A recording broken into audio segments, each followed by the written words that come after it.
Hi எல்லோரும் எப்படி இருக்கீங்க? நம்ம இன்றைக்கி 5 நிமிஷத்தில் பூண்டை வச்சு செய்யக்கூடிய ஒரு அழகான தொக்கு தான் பார்க்க போகிறோம். இது தொக்காவும் சாப்பிட்லாம், இல்லை இட்லி தோசைக்கு சட்னியாகவும் வச்சுக்கலாம், இல்லை காலையில் அர்ஜென்ட்டாக குழந்தைங்களுக்கு டிஃபன் பாக்ஸ் பேக் பண்ணுறதுக்கு ஒரு லஞ்ச் பாக்ஸ் ரெசிபியாகவும் வச்சுக்கலாம். அவ்வளோ டேஸ்ட்டாக இருக்கும்.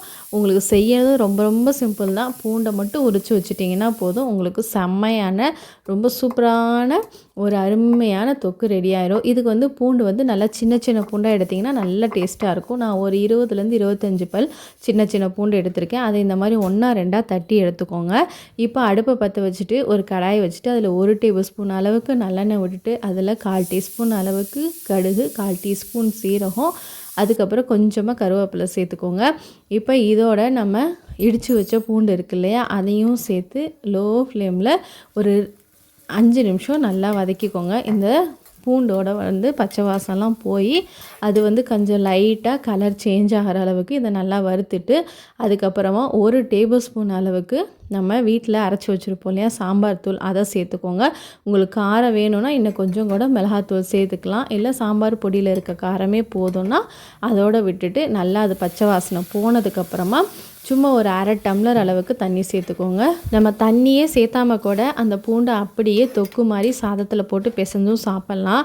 இல்லை கொஞ்சம் குழம்பு மாதிரி வேணும், இட்லி தோசைக்கு தொட்டு சாப்பிட்ற மாதிரி வேணும் அப்படின்னா ஒரு 1/2 டம்ளர் அளவுக்கு தண்ணி சேர்த்துக்கோங்க.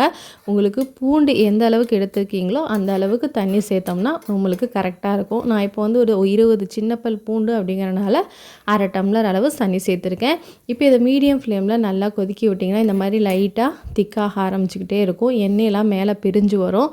அதுக்கப்புறமா ஒரு 1/4 டீஸ்பூன் அளவுக்கு உப்பு சேர்த்துட்டு இதை ஒரு 2 கிளறி விட்டுற வேண்டியதான். அவ்வளோதான், சூப்பரான ரொம்ப டேஸ்டியான நல்ல மணமான பூண்டு தொக்கு ரெடி ஆயிருச்சு.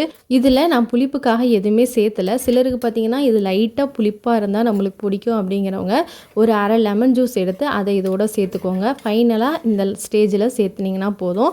இப்போ அவ்வளோதான், நம்ம அடுப்பை ஆஃப் பண்ணிவிட்டு இதை இறக்கிடுவோம். இதை அப்படியே ஒரு சாதத்தில் போட்டு பிசைஞ்சு இதுக்கு சைட் டிஷ்ஷாக ஒரே ஒரு அப்பளம் மட்டும் தொட்டுக்க கொடுத்தீங்கன்னா போதும். லஞ்ச் பாக்ஸ் கண்டிப்பாக காலியாகி வரும். ஹெல்த் நல்லபடியாக இருந்தால் வெல்த்தை சம்பாரிச்சிக்கலாம். ஹெல்த்தை எல்லோரும் பத்திரமா பார்த்துக்கோங்க. இன்னொரு இன்ட்ரெஸ்டிங்கான வீடியோவில் உங்கள் எல்லாரையும் சந்திக்கிறேன். இதுவரை டேக் கேர், பை பாய்.